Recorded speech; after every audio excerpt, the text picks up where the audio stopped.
Na aula de hoje nós vamos estudar o efeito Joule, ou Joule, como queira, ou também chamado como a lei de Joule.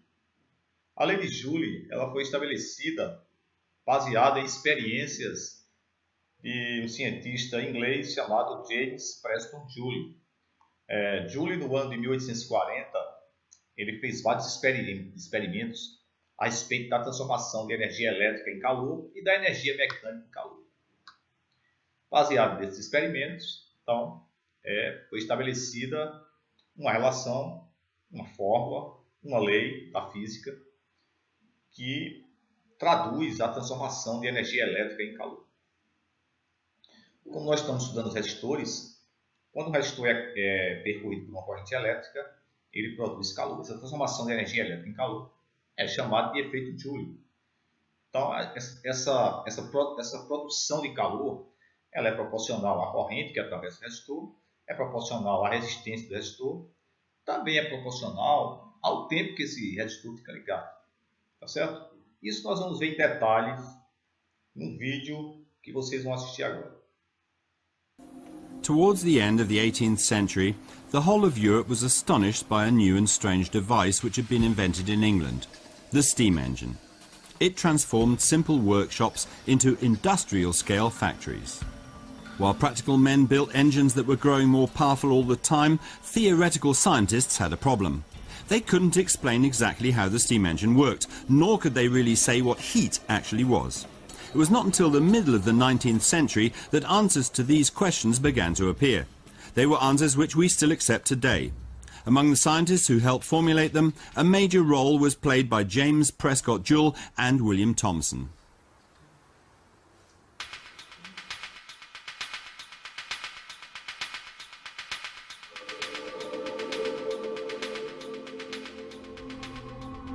Scientists had long debated what heat actually was. Heat-related phenomena were observed and generalized theories were drawn up to explain them. Those who believed that matter consisted of tiny particles thought that heat has something to do with the movement of these particles. Those who looked to 18th century theories of electricity for an explanation preferred the notion of heat as an imponderable fluid, by analogy with contemporary ideas of electric current. It was only when new instruments came along that researchers were able to come up with quantitative measurements, the precondition for adequate explanations. Thus, the Scottish scientist Joseph Black, using the newly invented thermometer, realized that while the temperature of a body could be measured, this was not the same as the heat which it absorbed. When ice melts, some of the heat it absorbs remains hidden. If heat is applied, the ice certainly melts, but the thermometer still reads 0 degrees. In 1780, the French scientists Antoine Lavoisier and Pierre-Simon Laplace developed their ice colorimeter. This measured the heat given off by a body. They noticed that the same mass of copper or wood at the same temperature melted different quantities of ice.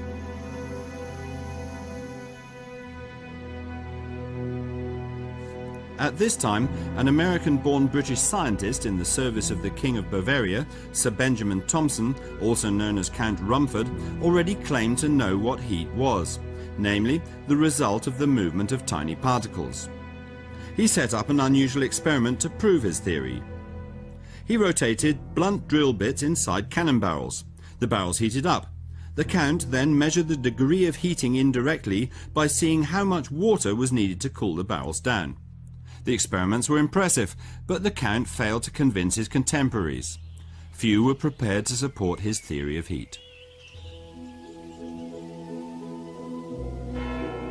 On Christmas Eve 1818, James Prescott Joule was born in Salford near Manchester in the north of England. His father was a wealthy brewer. Joule received a first-class private education.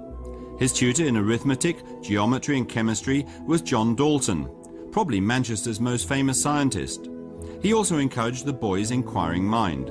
Joule's father set up a laboratory of his very own for him. Manchester was a rapidly industrializing city and full of the latest technology. Young James was fascinated. he watched the first steam locomotives and was able to study a steam engine in the family brewery. To start with, though, he was captivated by something else, very fashionable at the time, namely the use of magnetism and electricity to carry out mechanical work. The famous English scientist Michael Faraday had shown the way in 1821 with the invention of his first prototype, and since then numerous scientists had tried to develop a practical electric motor.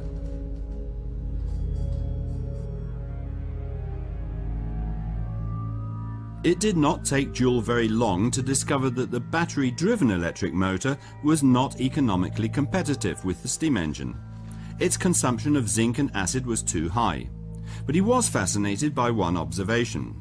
He noticed how, when the motor was running, the battery and the cables warmed up. Could that be the reason for the inefficiency of his electric motor?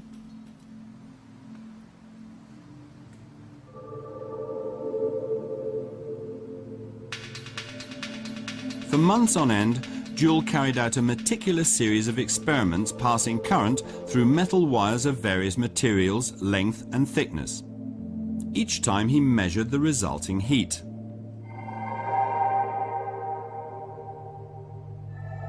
His investigations led in 1841 to the law named after him. The rate of heat produced in an electrical circuit rises proportionally to the resistance, the square of the current, and the duration of the current. Having formulated his law, Joule continued measuring heat production during various processes. For example, when a turbine was turned by water. In this experiment, the work done can be measured very easily. The drive is provided by two lead weights hanging on reels of string. Joule could calculate the mechanical work from their weight and the measured drop.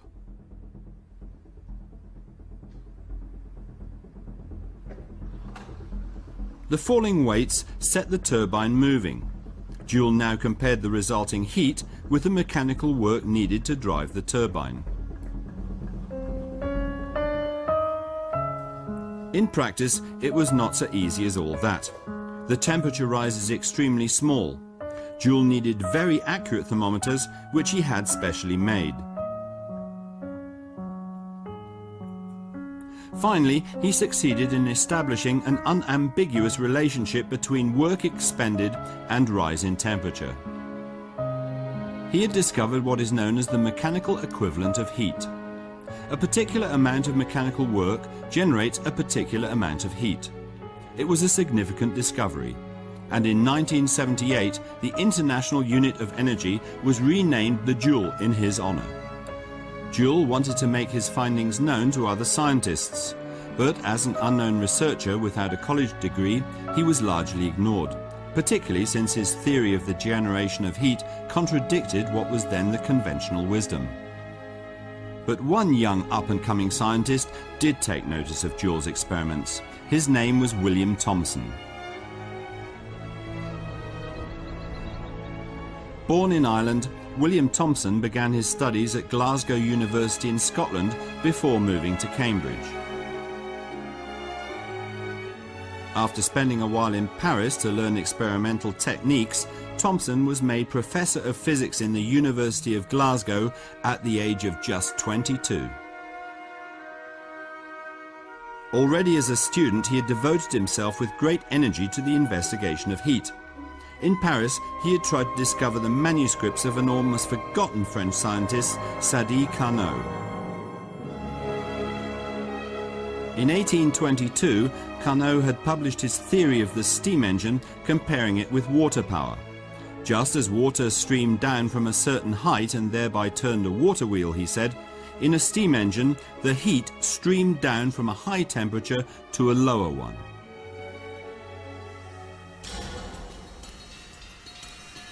And just as no water was lost in a water wheel, no heat was lost in a steam engine.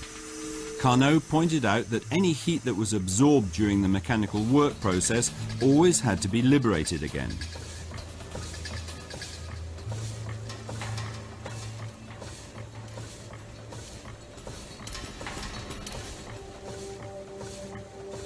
In other words, Carnot's theory assumed a closed cycle. The heat was present from the beginning and did not have to be generated. Thomson thought this contradicted Joule's idea because Joule had shown that when mechanical work is done, heat is produced.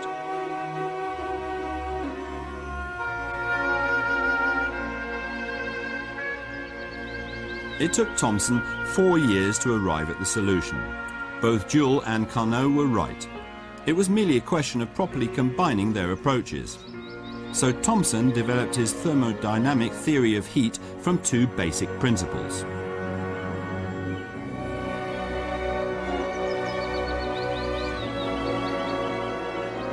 The first summarizes Joule's results.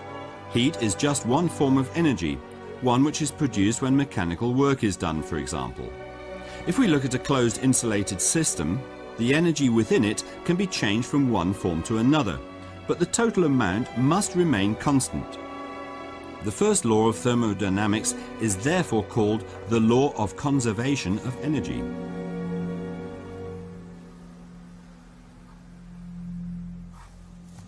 The second law, as formulated by Thomson, brought together Carnot's observations. Heat, he said, could never be totally transformed into mechanical work. Some always remained unused. Every heat engine lost some of the heat applied to it in the form of radiant heat.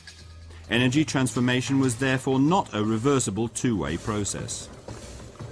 Other scientists were coming to similar conclusions. The German physicist Rudolf Clausius actually anticipated Thomson by a year with his own publication. The first law of thermodynamics in particular has many fathers. For example, the German doctor Julius Robert Meyer. But it is indisputable that James Prescott Joule performed the most careful experiments on which to base his opinion.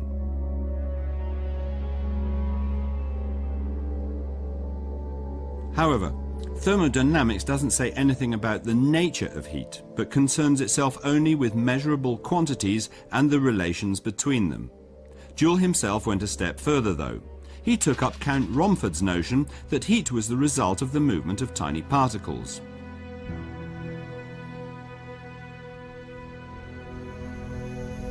Joule's first approaches were still very vague, but once the laws of thermodynamics were established, developments were rapid. However, it was to take years before scientists could adequately formulate and prove the theory that heat consisted in the movement of atoms and molecules.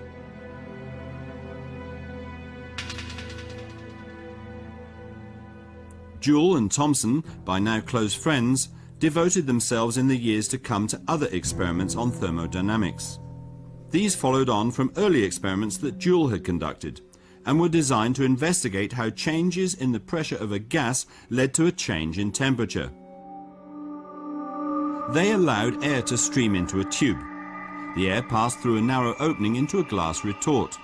The pressure in the tube was higher in front of this narrow opening than behind it. The sudden loss of pressure as the air passed through led to a change of temperature. In the case of air, to a reduction. The air was cooler. Their research project lasted 10 years.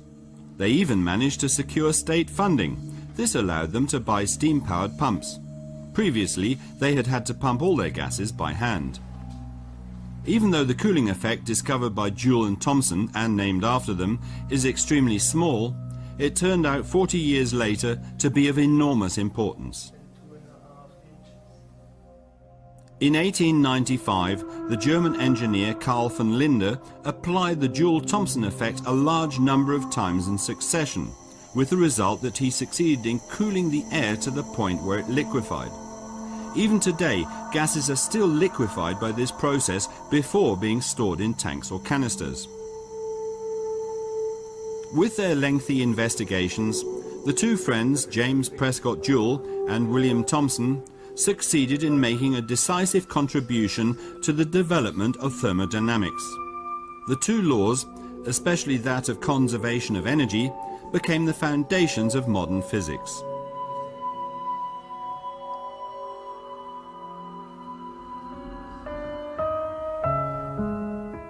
Joule spent his final years in modest circumstances. He lived off a small pension granted by Queen Victoria and died in Sale near Manchester in 1889.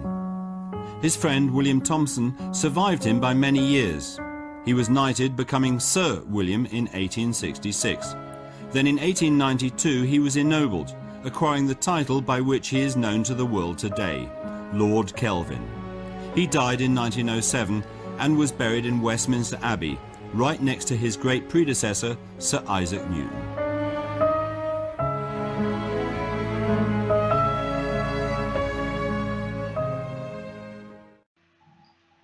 O efeito Joule, ou Joule, como você quiser, faz muita diferença, certo? É a produção, a transformação de energia elétrica em calor. Tem um resistor. Esse resistor é alimentado por um gerador, por uma fonte de energia elétrica. E esse resistor produz calor. Calor que, quando percorrido por uma corrente elétrica aí. Tá certo? Então foi que Joule deduziu, através dessas experiências que vocês viram aí no vídeo. Então, basicamente, resumidamente, especificamente em resistores, esse calor produzido ele é proporcional a essa resistência. Esse calor é proporcional não à corrente elétrica, mas ao quadrado dessa corrente. E este calor também depende do tempo, né? Proporcional ao tempo. E esse resistor fica ligado. Tá certo? Então, basicamente, a lei de Joule, ela se resume a um produto que é vezes I quadrado e vezes delta T. Delta T é o intervalo de tempo que esse resistor fica ligado. Ok? Então, a gente pode simplificar essa relação da seguinte forma. Eu posso puxar o delta T aqui para baixo, igual a R vezes I quadrado. Esse termo aqui, calor sobre tempo, esse termo aqui é uma grandeza princípio da física, né? Então, a mesma coisa que calor é uma forma de energia sobre tempo. Energia sobre tempo,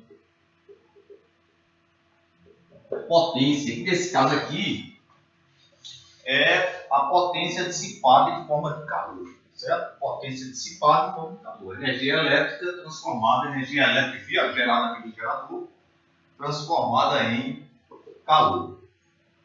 Aqui é um gerador. Uma fonte de energia elétrica. E aqui, outra forma de energia que é o calor. Então, basicamente, à esquerda da equação, essa potência dissipada em forma de calor, é igual a resistência vezes I ao quadrado. Essa é a lei de Joule, que é equivalente a essa. Tá certo?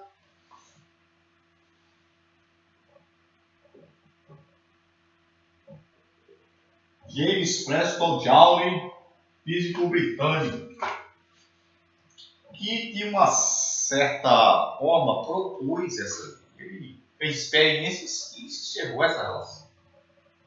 Ok?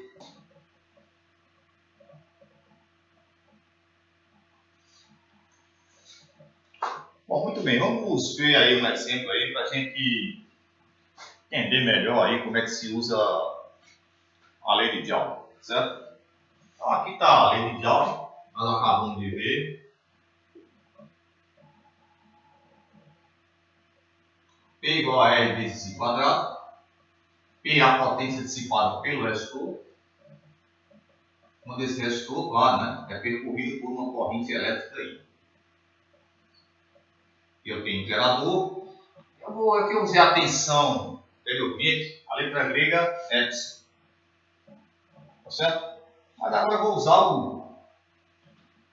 Depois a gente vai explicar porque de vez em quando, eu vou explicar porque de vez em quando eu uso um EREM, de vez em quando eu uso U, mas atenção, não tem diferença não, aí nesse caso aí eu vou usar o U por quê? Porque eu defini na aula passada a lei de Ohm como resistência igual a tensão U sobre corrente. Então, vou usar U para tensão, em vez de usar o Epsilon.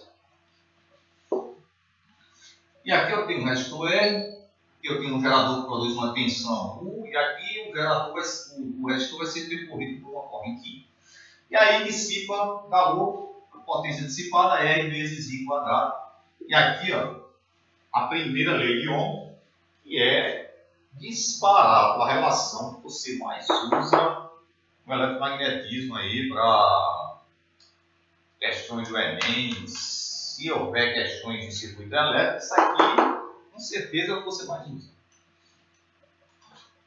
Ok? Então, o que a gente vai fazer? Vai fazer uma questão que é extremamente clássica sobre efeito Joule. Essa aqui, essa questão aqui é clássica das clássicas para efeito Joule. E é assim, a questão diz assim. Eu não vou nem fazer um enunciado, vou só dizer como é. Bom, isso aqui, um exemplo de resistor que é muito comum nas questões, é a lâmpada incandescente.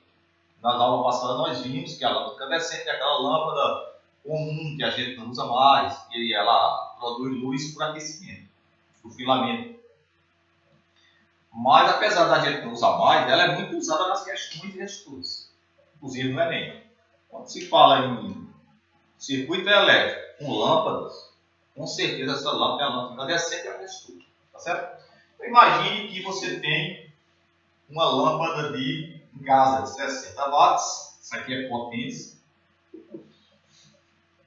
Essa é a potência nominal da lâmpada, é a potência que a lâmpada foi fabricada para produzir.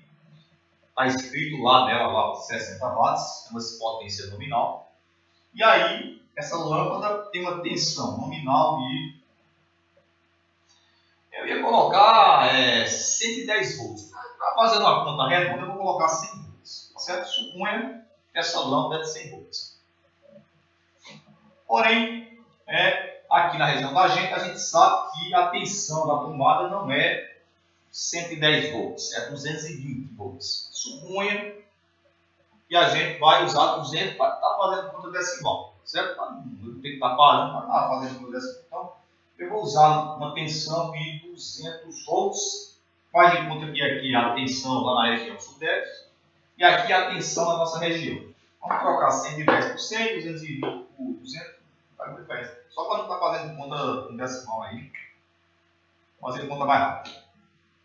Então, você tem uma lâmpada que foi trazida lá na região sudeste. Você morou um tempo lá em São Paulo, depois se mudou para cá e trouxe uma lâmpada de lá. A lâmpada é 60 watts, 100 volts. E aqui a tomada da gente é 220 volts, 200 volts. Tá certo?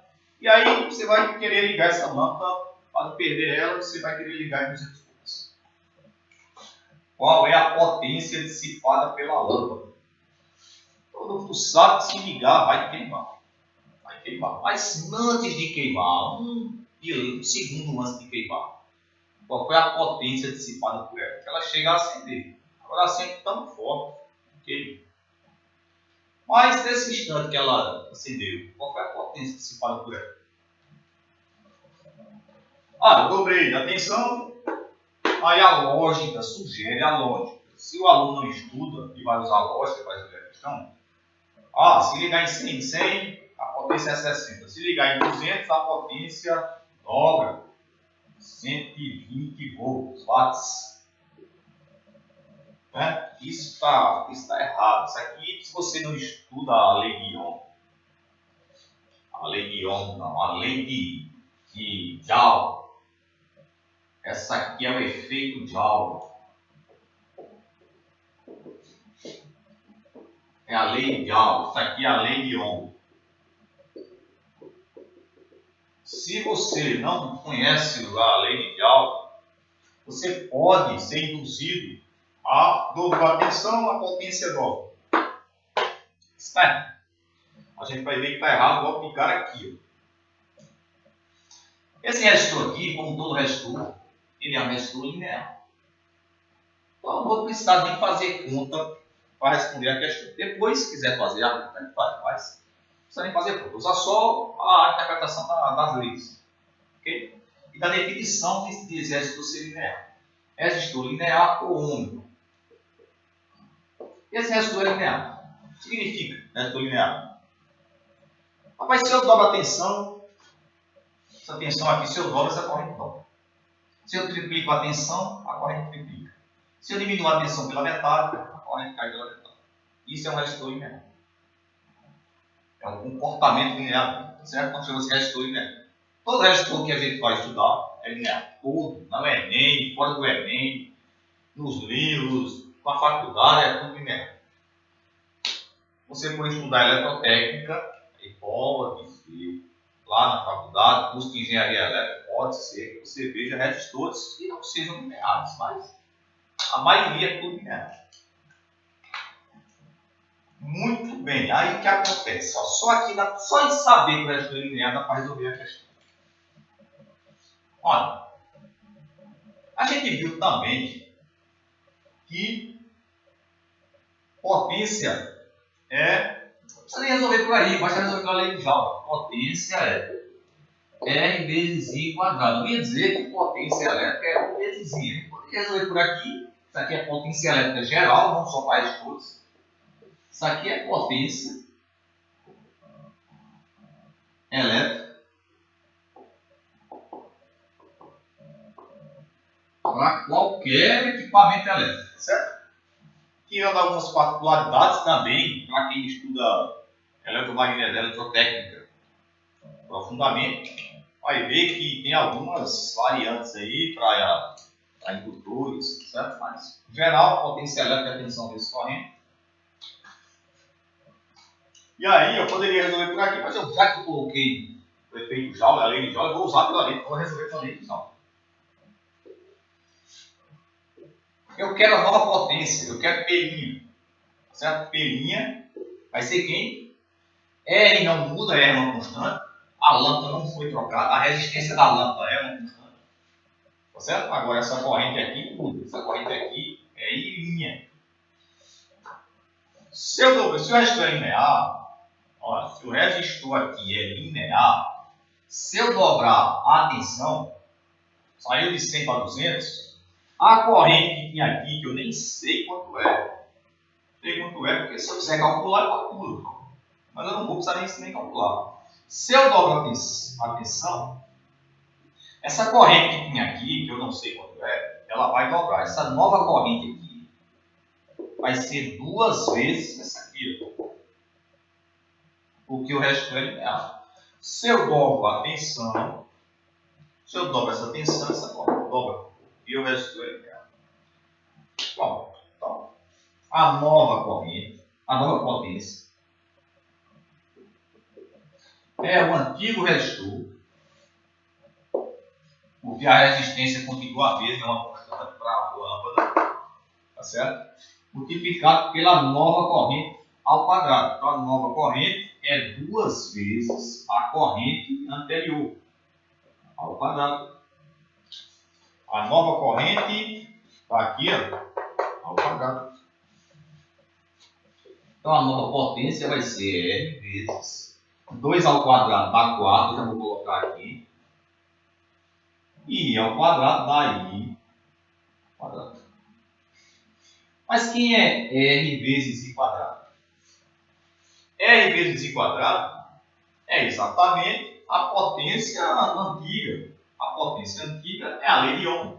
É R vezes I quadrado, que é 60 watts. Tá certo? Então, isso aqui é a potência antiga, 60 watts. Então, a nova potência é 4 vezes a potência antiga. 4 vezes 60. Ou seja, se eu dobro a tensão, a potência aumenta 4 vezes. 4 vezes. Por quê? Porque a corrente, se eu dobro a tensão, a corrente dobra, essa corrente vai ser elevada ao quadrado, vai se multiplicar pela resistência, que é a mesma. E aí, se eu dobro a tensão, a potência aumenta 4 vezes. Se eu triplico a tensão, a potência dissipada aumenta 9 vezes. Se eu quadruplico a tensão, a potência aumenta 16 vezes. Se eu diminuo a tensão pela metade, a potência diminui o quadrado dessa metade, 4 vezes. Se eu diminuo a tensão pela metade, se eu ligo aqui ó, em 50 volts, para ver se você entender. Se a nova tensão agora, vou colocar aqui letra A e letra B. Se a nova tensão for a metade agora, a lâmpada é a mesma, 60 watts, potência é 60 watts. A lâmpada de 60 watts. Foi ligada numa tensão de 50 volts. Essa lâmpada é 60 watts e a tensão nominal dela é 100 volts. Se eu ligar duas linhas agora em 50 volts, diminuir a tensão pela metade, o que acontece com a nova corrente? A corrente cai pela metade. E o que acontece com a nova potência? R vezes a nova corrente ao quadrado. R não muda. Essa nova corrente é a corrente anterior sobre 2 ao quadrado. R também continua constante. I ao quadrado dá I quadrado sobre 2 ao quadrado dá 4. R vezes I quadrado é a potência antiga. Então, a nova potência é a potência aqui. Isso aqui, ó, R vezes I quadrado é a potência antiga sobre 4. A potência antiga era 60 watts. Dividido por 4, a nova potência é 15 watts. Então, o que acontece? Se eu diminuo a corrente pela metade, a potência diminui o quadrado disso 4 vezes. Se eu diminuo a tensão pela metade, né? A potência diminui 4 vezes. Se eu dobro a tensão, a potência aumenta 4 vezes. Por isso que queima, porque a lâmpada ela tem um filamento que ela suporta essa corrente aqui. Ela suporta essa corrente aqui. Quando eu dobro a tensão, a corrente dobra. E aqui ó, ela não suporta uma corrente com dobro também. Aquele filamento não suporta. Esquenta tanto que derrete, queima. Mas acende ainda. Então dissipa, com queima, dissipa uma potência 4 vezes maior. Aqui, ó. Cadê? Aqui. 4 vezes mais. Tá certo? Essa é a potência dissipada quando dobra-se a tensão. E essa é a potência dissipada quando diminui a tensão pela metade. Ok? Esse é o problema clássico do efeito de Aula. Existem outros que a gente pode fazer, mas esse aí eu posso passar para vocês. Esse é o clássico. Dobrou a tensão, a potência quadruplica. Diminuiu a tensão pela metade, isso para resistores, a potência diminui 4 vezes. Se eu triplicar a tensão, a potência dissipada aumenta 9 vezes. E assim por diante. Ok? Muito bem, então para encerrar a aula de hoje, nós vamos ver aí a segunda lei de Ohm. Essa aqui é a primeira que nós acabamos de usar. E nós vamos usar muitas vezes. Resistência aqui, eu tenho um resistor que aplica uma tensão nele, U. Por esse resistor passa uma corrente elétrica. O sentido da corrente é o sentido convencional, a corrente sai do polo positivo e chega do negativo. E a resistência desse resistor é a tensão sobre a tensão aplicada dividida pela corrente que atravessa o resistor. E pela lei de Joule, a potência dissipada é a resistência multiplicada pelo quadrado da corrente. R vezes P é igual a R vezes I ao quadrado. Acabamos de usar também e eu vou deixar alguns exercícios para vocês, tá certo? A segunda lei de Ohm, ela é extremamente importante também, apesar de menos usada, mas ela é extremamente importante. Então, a resistência aqui vai ser calculada baseada nas propriedades físicas do resistor. Essa resistência é proporcional ao comprimento do resistor. essa resistência ela é inversamente proporcional à área transversal, que é a espessura aqui desse fio, desse condutor, certo? Todo material tem resistência elétrica. Essa resistência pode ser calculada baseada nas propriedades físicas do material. E essa resistência depende do material, do tipo de material. E é representado por essa letra grega aqui, que é o Rho. O Rho representa o tipo de material e que é feito aqui o condutor, né? O resistor. Condutor ou resistor? Bom, aqui eu tenho um fio condutor, mas todo o material, inclusive os condutores, tem resistência elétrica. Então essa resistência elétrica ela pode ser calculada baseada nas propriedades físicas de qualquer que seja o material. Tá certo? Então aqui representa aqui um fio, como se fosse um fio, poderia ser qualquer outro material. Pode ser fio de cobre, pode ser um tubo, pode ser qualquer material. A resistência dele vai ser dada pelas características físicas. Rho, que é a resistividade vezes o comprimento dividido pela área transversal, pela espessura do material. Ok? Esse Rho aqui é dado na questão. Isso aqui depende do material. O material tem a resistividade alta, ou seja, materiais que têm uma característica de dificuldade de passagem da corrente elétrica. A passagem da corrente elétrica tem uma dificuldade imensa de passar, então esses materiais têm resistividade alta. São casos dos isolantes, são casos de mesmo alguns metais que não são isolantes, são condutores, mesmo alguns metais têm resistividade alta. Essa resistividade alta, às vezes, é usada para produzir calor em alguns materiais.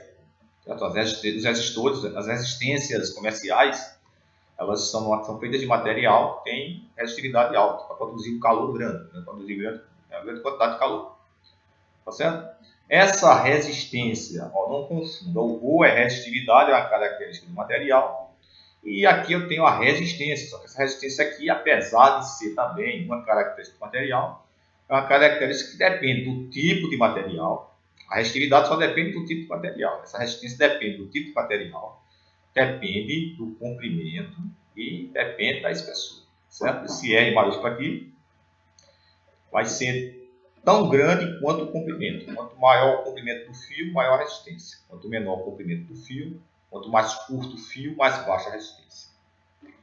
Em compensação, quanto mais fino, maior a resistência. Quanto mais grosso, menor a resistência.